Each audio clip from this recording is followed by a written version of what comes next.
In 1964, somebody invented a way to harness electricity and to communicate it, to send it via a microwave beam across space, across some distance.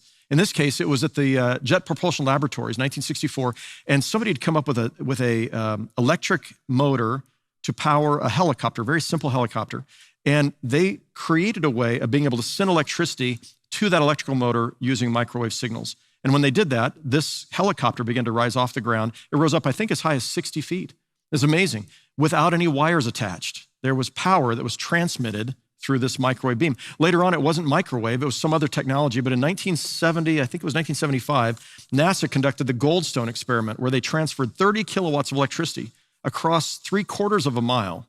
And I was watching the clip of this week. Take a look. This was when the experiment was finally conducted. And from this disc here, they're communicating 3/4 of miles across the electricity that is lighting the lights that you see across the way. I mean, it's very interesting. And this technology lay dormant for a while, but it's beginning to be redeveloped. And there's a couple of items on the market right now where you can charge your cell phones or other things without touching a pad, without touching anything.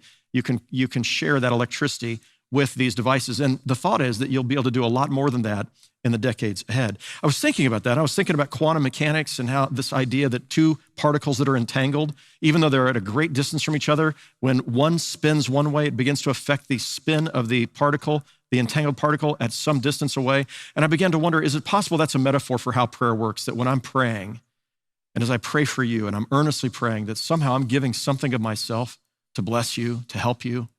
And then, of course, it leads me, I'm laying this before God and asking God to work in your heart and mind and through the doctors, but there's something of myself I'm communicating, I'm giving to you in that earnest prayer for you.